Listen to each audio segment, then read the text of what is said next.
answer. So anything that you guys have been wondering about with EMTALA, or you're saying, I'm not really sure what to do about this specific situation, we have the best resource in the state to be able to ask today.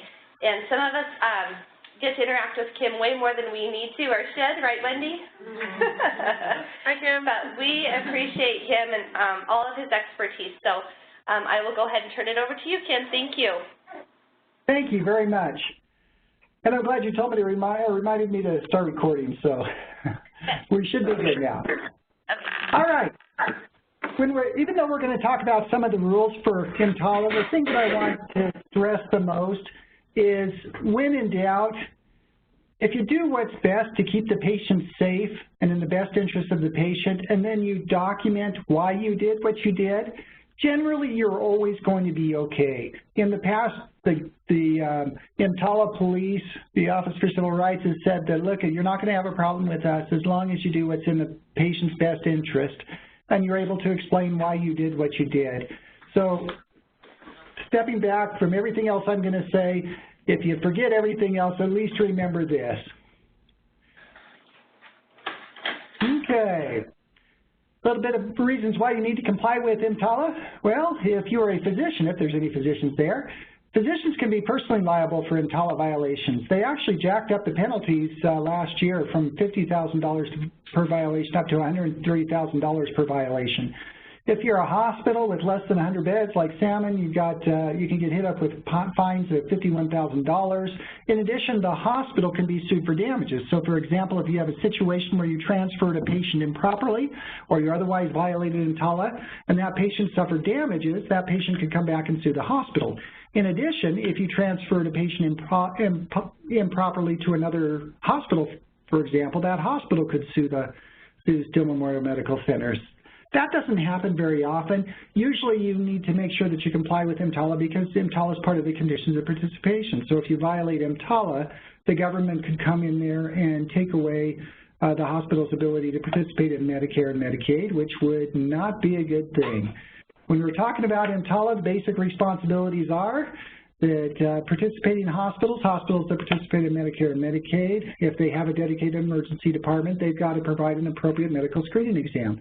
If that screening exam reveals an emergency medical condition, you've got to provide stabilizing treatment for that emergency condition, or you've got to provide an appropriate transfer to another facility. If you are a participating hospital and you've got specialized capabilities, you are obligated to receive an EMTALA transfer from another hospital unless you're on diversionary status. And you can't delay the exam or treatment of the patient to inquire about payment. EMTALA was really designed to be a non-discrimination statute. They want to make sure that a patient who shows up at the facility, that they're able to get appropriate care without discrimination against their, based on their ability to pay. All right, so here is my handy-dandy little EMTALA flow sheet. This kind of walks you through how EMTALA applies. So EMTALA applies if the patient comes to the hospital. Now, comes to the hospital is defined broadly. It not only includes the hospital's main campus, walks in their doors, but it also applies anywhere on the main campus plus 250 yards around the hospital. So if you've got a patient out in your parking lot, if you've got a patient in another area of the hospital that's part of the hospital provider based, and that patient suffers a potential emergency medical condition, then EMTALA would be triggered. They don't have to actually be inside the hospital. EMTALA also applies if a patient comes to an off-campus facility, if that facility has a dedicated emergency department. Now, Stephanie, you guys don't have an off-site urgent care center, right? No. Okay, so this really doesn't apply.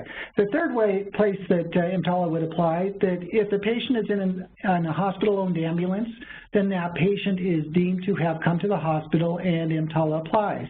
Do we operate our own ambulance? No. Okay, so then if they're not in a hospital-owned ambulance, EMTALA doesn't, technically EMTALA doesn't apply if the patient's in the ambulance, but EMTALA basically says if a patient's in an inbound ambulance, even if it's not owned by the hospital, you can't divert an inbound ambulance unless you're on diversionary status. So you may have a situation where an ambulance calls up, they say, hey, we've got serious head trauma, we're bringing them to your facility. You may think, well, they're better off to divert and go directly to ERMAC or to another facility because they've got specialized capabilities. If you are not on diversionary status, you may not divert them. Now, that doesn't mean you can't talk to the ambulance and tell them, look, we are not diverting you. We are not on diversionary status. We are not diverting you. If you come here, we will provide care. But I'm telling you right now, this patient needs care that we can't provide, and we think therefore it's in the patient's best interest that you go directly to this other facility. I want to re-emphasize, we are not diverting. You can always have that discussion with the people. Just make sure that you document it, because the EMTs have a tendency to think, oh, well, I've just been diverted, which may be an EMTALA violation if you're not on diversionary status. So it's entirely appropriate to discuss the patient's needs, discuss with the EMTs that they'd ought to take the patient someplace else, but make sure it is very clear and documented that we did not divert them unless you are on diversionary status. Now, you may be on diversionary status if, for example, you suffer, I don't know, some kind of power outage, or maybe your ED is full and you simply have got no way to take anybody else. You may go on diversionary status at that point. Just make sure that you document that you are on diversionary status, so if the government ever comes in to take a look at this, you can address it appropriately. Now, also, if the patient does show up at the facility, even if you are on diversionary status, if the patient shows up at the facility, they're your patient. Anytime they're at your facility, they are your patient, and EMTALA is going to apply. Whether they walk in the hospital or not, if they are within 250 yards of the hospital, they are your patient, and you've got to jump through the EMTALA hoops. EMTALA warns against situations where you may encourage the patient to leave. For example, they give the suggestion that if you're telling the patient, well, you know, if you stay here, we'll treat you, but you can really get your care cheaper someplace else, and you really ought to go someplace else. The EMTALA regulators don't like that. The interpretive guidelines say that can violate EMTALA. So be very, very careful about encouraging people to leave, like telling them, hey, you know you can get your care cheaper someplace else. Now, if the patient asks you a question, you can certainly answer truthfully, but be very, very careful that you're not encouraging them to leave and basically showing them to the door to avoid the EMTALA obligations. So if the person has come to the hospital now, then generally, if they either appear to have an emergency medical condition or they request an emergency, an examination treatment for emergency condition, then you've got to perform an appropriate medical screening exam. An appropriate medical screening exam has 3 elements. It's got to be performed by a qualified medical person. Now, a qualified medical person is a person who's identified in the hospital bylaws or other document that's approved by the governing body to identify those persons who can perform the emergency medical screening exam. So, Stephanie, who at Steele is designated as a qualified medical person? So right now it's left at any physician or mid-level. We do not have it to where a nurse can do a medical screening exam. Okay, and some facilities will allow nurses to do certain types of screening exams, like to rule out active labor, things like that, but it's up to the governing board. So it's only mid-levels and physicians who are authorized to do the screening exams. Now, they may utilize nurses and other people to help them, but the screening exam has to be supervised or done by the physician or mid-level. Okay, so that's the first element. The second element, it has to be done within the hospital's capability, meaning that if the patient needs a particular diagnostic test or a service that's available at the hospital, then you got to use that test. Now, it depends on the presenting symptoms. If the person presents with symptoms that don't indicate that additional test, you don't have to provide that additional test. But if the symptoms indicate that you've got to provide that test or call in a specialist who's on call, then you've got to provide the screening exam within the specialty and capability of the hospital. The third element, the screening exam has to be sufficient to determine if the patient has an emergency medical condition. Now, emergency medical condition basically is that in the absence of care, the person's going to suffer serious bodily injury or harm or failure of systems. In the case of a woman who's having contractions, they're presumed to be an emergency medical condition unless you've ruled out false labor. In the case of a psychiatric patient or behavioral health patient, It's if the patient is suicidal, homicidal, or poses a risk to themselves or others. So the scope of the screening exam depends on the presenting symptoms, and you have to do an appropriate screening exam to rule out a potential emergency condition. Now, in doing that exam, it seems like a lot of the EMTALA violations I've deal with whether or not you've had an appropriate screening exam. That usually involves a review of the relevant systems, a physical exam, you do monitoring, and that you have ongoing monitoring. So simply that the patient comes in at 0-100 and they're sent out at 0-500 without any additional monitoring and additional vital signs. The government lately has been saying, no, wait a minute, that's not an appropriate screening exam. We expect you to have continued monitoring over the time period that they're in the facility.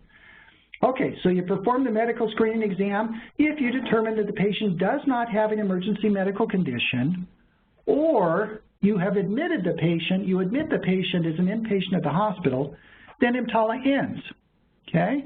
You still may have malpractice liability if you guessed wrong or you concluded the exam inappropriately, but as long as you determine that there is no emergency medical condition or you admit the patient as an inpatient, EMTALA ends. That means you can transfer the patient someplace else, you can send them home, you can discharge them. EMTALA ends at that point. It's not an EMTALA issue. It may be a malpractice issue. If you admit them to the hospital, then you don't need EMTALA because the conditions of participation and tort liability apply, so EMTALA is no longer needed. So once you admit that patient to the hospital, EMTALA ends. Now, one point about that. If you admit the patient as an inpatient at the hospital, then EMTALA ends not only for you, but for any other hospital to which you may want to transfer that patient. Remember I said that EMTALA not only applies to you, where the patient shows up, but if that patient needs specialized capabilities, for example, down at ERMAC or some other location, and you want to transfer that patient over there, if you have admitted the patient, then that other facility does not have an EMTALA obligation to accept that patient. So be a little bit careful about admitting patients if you think that you're going to need to transfer them. Because if you're going to need to transfer them, you generally don't want to admit them because that takes away the other hospital's obligation to accept the transport. Now, most of the other hospitals, they'll receive the transfer anyway, regardless of EMTALA, but just beware of that particular issue. All right, let's say on the other hand, you perform the medical screening exam and you determine that there is an emergency medical condition, then you've got to provide either stabilizing treatment or an appropriate transfer. Stabilizing treatment, the definition of stabilizing, it depends on whether or not you're talking about stable for transfer or stable for discharge.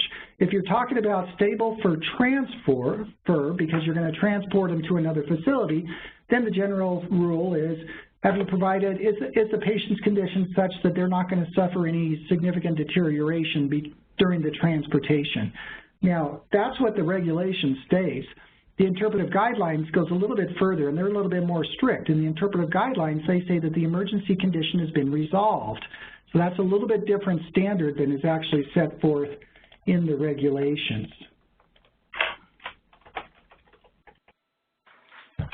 All right. That's for your general medical condition. If you're dealing with a pregnant woman who's having contractions, they're presumed to have an emergency medical condition. The way you stabilize them is you deliver the child and the placenta. In the case of psychiatric patients or behavioral health patients, they are stable if they no longer pose a threat to themselves or others.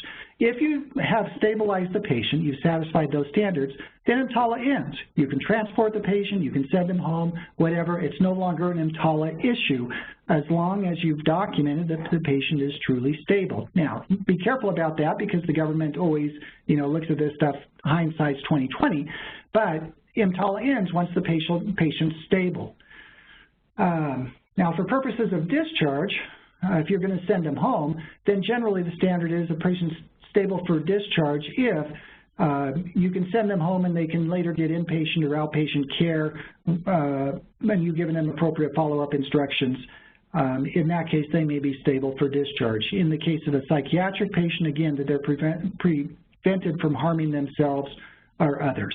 So, if the patient has an emergency medical condition, you've got to provide stabilizing treatment. If they're stable, EMTALA ends once they're stabilized. If they're not stabilized, you've got to continue to provide appropriate stabilizing treatment within your capability, or you've got to provide an appropriate transfer, okay? Let's talk about appropriate transfer then. In order to do an appropriate transfer, you've got to have 4 things. You've got to provide appropriate stabilizing treatment. You've got to contact the receiving facility to make sure that they accept the transfer. You've got to use appropriate means to transfer the patient, and you've got to send appropriate medical records. We'll talk about more each of those in a couple of minutes. All right. When it comes to EMTALA, the main thing you need to remember is to document, document, document. I've dealt with a lot of EMTALA cases. I'm convinced in probably 90% of them, there were no EMTALA violations. It's just we didn't document what was going on. So to avoid an EMTALA violation, make sure that you're documenting what took place. Make sure that you document that you did an appropriate exam. If there was no emergency condition, then document that. If the patient was stabilized, the patient's in stable condition, document that. And I would use those words, patient's in stable condition.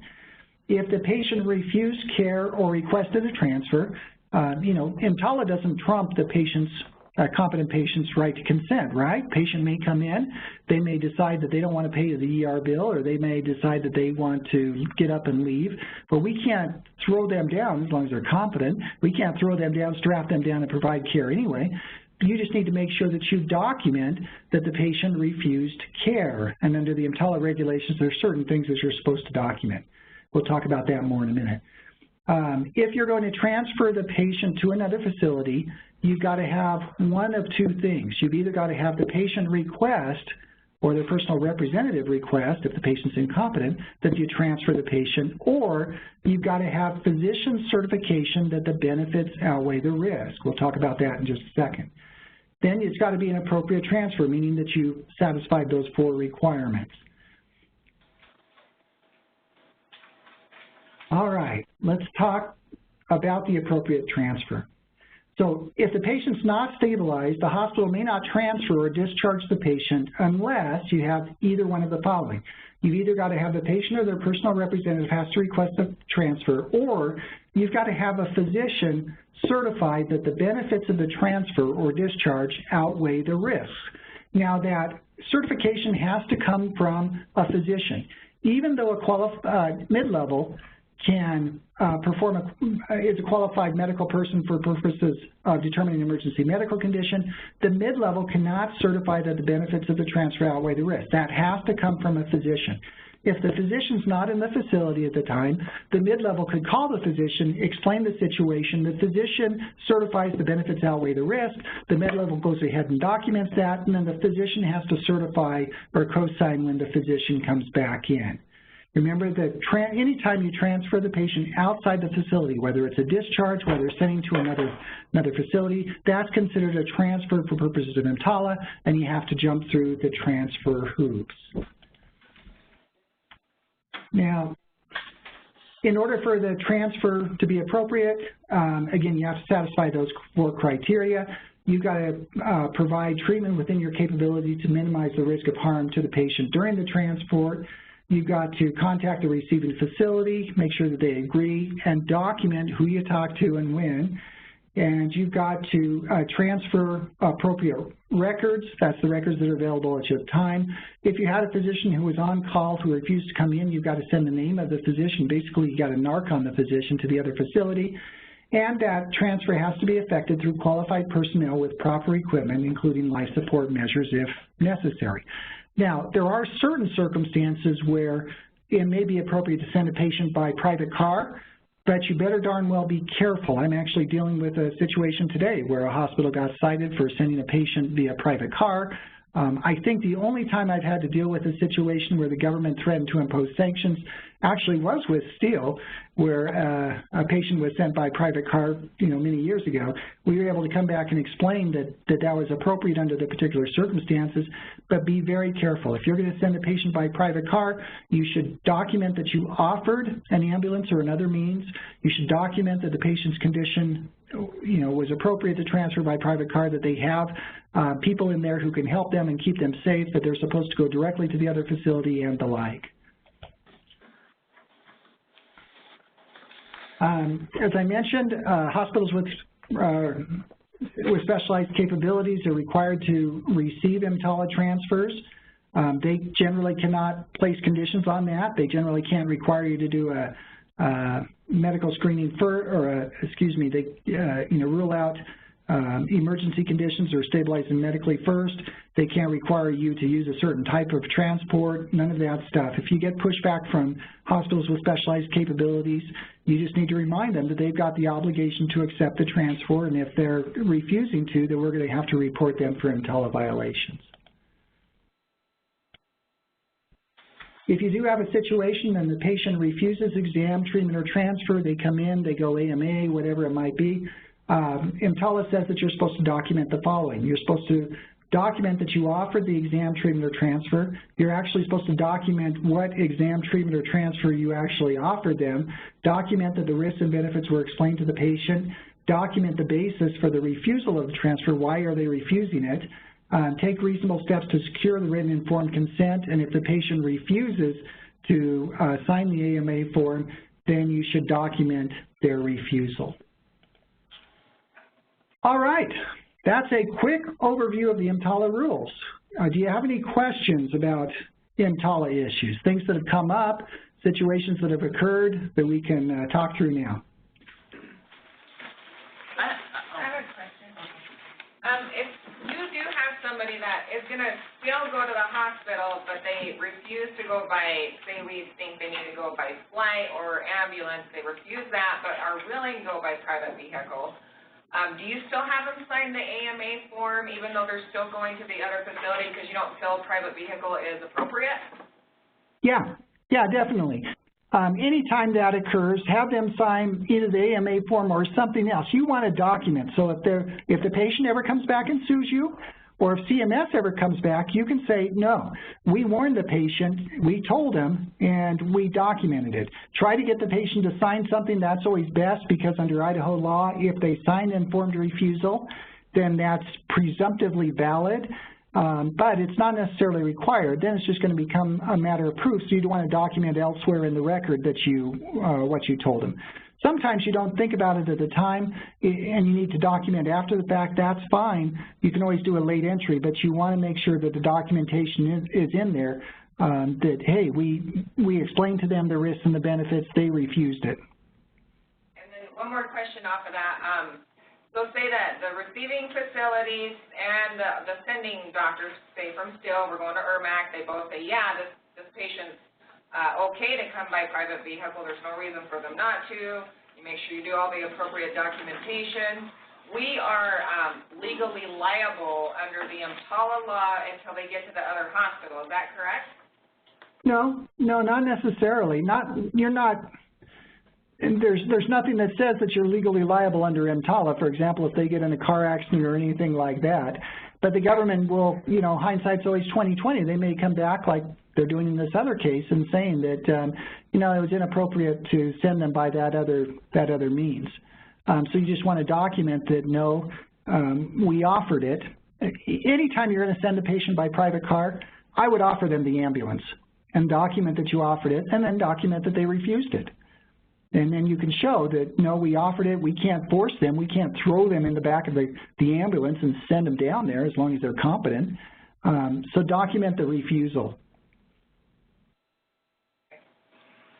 I had a question on where you said the physician has to certify that benefits outweigh the risks. Right. Is it just that statement in a progress note, or is there a certain verbiage that has to be in the chart? No, there's nothing that says that you should use a certain form, although I think that I've created and sent you a form that if not, Stephanie, I can send it to you. But normally you would want to, it would be nice if you actually had the verbiage in there that the benefits outweigh the risks. And not only that, the government has said that, look, we don't want to just have a blanket statement or a checkbox, the benefits outweigh the risk. We want to see something that shows that they actually considered what those benefits and risks were. So it's safest to have somewhere in the documentation, either in a form or in a document in the medical record, where the physician identifies what those risks and benefits were. And quite frankly, almost in all cases, you're going to want to get the patient's consent anyway, and as part of the consent for that transfer, you're going to want to explain the risks and the benefits, so you would want to document that you explain that to the patient anyway. So you're going to want to have that appear in the records. Does that make sense? I would like to see that statement, Kim, just because I'm thinking of our OB. We'll want to make sure if it's an EPIC for ER, we want to make sure it's in for OB as well. So send you the form? On the OB stuff, sometimes people mess up. Remember that if a patient comes in with contractions, they're presumed to have an emergency medical condition unless you've certified that they are in false labor. A QMP, a qualified medical person, is certified that they're in false labor. So if a woman comes in with contractions, even though she's not very far along, she's not dilated, if she's having contractions, then she's presumed to have an emergency medical condition, so you would have to have somebody certify that they're in false labor before you could send them home. You'd either have to have somebody certify that they're in false labor, or you would have to have the physician or mid-level, now actually the physician certify that the benefits of sending her home outweigh the risks. You can't just send them home. About that, if I might ask. The OB nurses are the ones that do the medical screening, and Still get an order. we get it. We basically call the provider OB on call, get the order for the NST. However, the physician himself may not come into the facility. He will base the decision to discharge on our assessment, and I just want to be sure that that's acceptable if we've been given privileges as RNs to do that. Yeah, well, it's probably not a situation where you're really given privileges. There's, unless the RNs are listed as QMPs, qualified medical personnel, they would have to enlist the physician's help. Okay. Now, the physician doesn't have to come in if it's reasonable under the circumstances simply to, you guys have the training, you do the monitoring, you call the physician and you read to him what the results of the tests are and that. Then the physician can tell you, yeah, I think it's false labor, you can go ahead and send him home. You just want to document all of that, and that would be fine.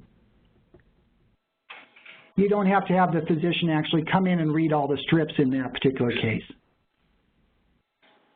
So, Kim, I'm one of the ER docs. There's times when we're going to transfer somebody, and sometimes it's a broken bone, and I've even seen it with early appendicitis, where the accepting physician says, basically, don't put them on an ambulance, and for goodness sakes, don't call the helicopter. They can come by private vehicle.